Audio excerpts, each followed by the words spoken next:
नई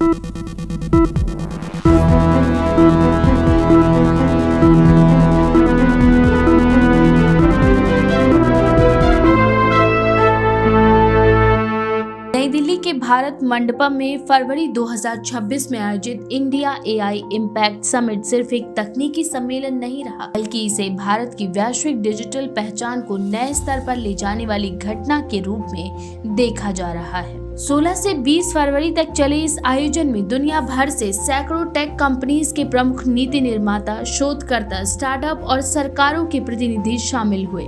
ये पहली बार था जब वैश्विक एआई समिट श्रृंखला की मेजबानी किसी ग्लोबल साउथ देश ने की और भारत ने खुद को केवल तकनीक का उपभोक्ता नहीं बल्कि नियम तय करने वाले देश के रूप में पेश करने की कोशिश की। इस समिट का सबसे बड़ा संदेश ये रहा कि आर्टिफिशियल इंटेलिजेंस अब सिर्फ टेक कंपनीज का विषय नहीं, बल्कि आर्थिक विकास, शिक्षा, रोजगार, शासन और वैश्विक शक्ति संतुलन से जुड़ा भी मुद्दा बन चुका है। पीएम नरेंद्र मोदी ने उद्घाटन भाषण में मानव केंद्रित एआई की बात करते हुए ये कहा कि तकनीक का लक्ष्य इंसानों को प्रतिस्थापित करना नहीं, बल्कि उन्हें सशक्त बनाना होना चाहिए।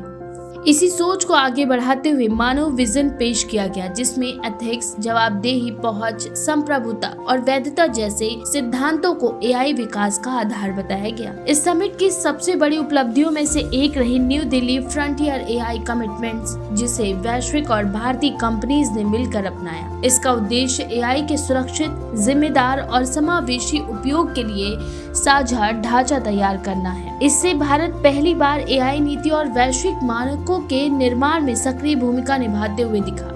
एक्सपर्ट्स का ये मानना है कि इससे भारत केवल बाजार नहीं बल्कि एआई गवर्नेंस का केंद्र बनने की दिशा में आगे बढ़ा है। तकनीकी घोषणाओं के स्तर पर भी ये समिट काफी महत्वपूर्ण रहा। कई भारतीय एआई मॉडल लॉन्च किए गए, जिसमें मल्टीलिंगुअल और मल्टी मॉडल क्षमताओं वाले मॉडल शामिल थे। भारत जेन परम 2 जैसे भारत मॉडल 22 भारतीय भाषाओं को सपोर्ट करने के साथ सामने आए, जबकि स्टार्टअप सर्वम एआई ने बड़े भाषा मॉडल और एआई स्मार्ट ग्लास जैसे हार्डवेयर उत्पाद पेश किए। इससे ये संकेत गया कि भारत सिर्फ सॉफ्टवेयर सेवाओं तक सीमित नहीं रहना चाहता, बल्कि एआई उत्पाद निर्माण में भी उतर चुका है। समिट की चर्चा इसलिए भी हुई क्योंकि इसमें एआई इंफ्रास्ट्रक्चर में भारी निवेश घोषणाएं सामने आई। गूगल, माइक्रोसॉफ्ट, अमेज़न और अन्य कंपनियों ने भारत में डेटा सेंटर, क्लाउड और एआई ट्रेनिंग नेटवर्क पर बड़े निवेश की योजनाएं घोषित की। सरकार ने भी एआई वेंचर फंड, राष्ट्रीय एआई रिसर्च ग्रिड और हजारों नए जीपीयू जोड़ने की घोषणा की, जिससे शोध और स्टार्टअप इकोसिस्टम को गति मिलने की उम्मीद जताई गई। समिट का एक और महत्वपूर्ण पहलू ये भी रहा कि भारत ने सॉवरेन एआई यानी अपने डेटा और भाषाओं पर आधारित एआई मॉडल विकसित करने की रणनीति पर जोर दिया। लंबे समय तक अंग्रेजी केंद्रित एआई सिस्टम पर निर्भर रहने के बाद अब भारतीय भाषाओं और स्थानीय जरूरतों के अनुसार तकनीक विकसित करने को प्राथमिकता दी जा रही है। यही वजह है कि मल्टीलिंगुअल एआई और लोकल डेटा प्लेटफॉर्म इस आयोजन के केंद्र में रहे। शिक्षा और सामाजिक क्षेत्रों में एआई के उपयोग को लेकर भी कई उदाहरण सामने आए। उत्तर प्रदेश के सरकारी स्कूलों में एआई आधारित लर्निंग मॉडल को अंतर्राष्ट्रीय मंच पर सराहना मिली, जिसमें छात्रों की सीखने की क्षमता के अनुसार पढ़ाई का कंटेंट तैयार किया जा रहा है। इसे डिजिटल शिक्षा के क्षेत्र में सार्वजनिक निजी भागीदारी का सफल प्रयोग बताया गया। हालांकि ये समिट सिर्फ उपलब्धियों के कारण ही नहीं बल्कि कुछ विवादों और चुनौतियों की वजह से भी चर्चाओं में रहा। दरअसल आयोजन के शुरुआती दिनों में भारी भीड़, लंबी कतारें और व्यवस्थागत समस्याओं की शिकायतें सामने आई, जिससे बड़े टेक इवेंट आयोजित करने की भारत की क्षमता पर भी सवाल उठे। सोशल मीडिया पर प्रतिभागियों ने लॉजिस्टिक्स और प्रबंधन को लेकर आलोचना की। हालांकि सरकार ने बाद में सुधार के कदम उठाने की बात कही।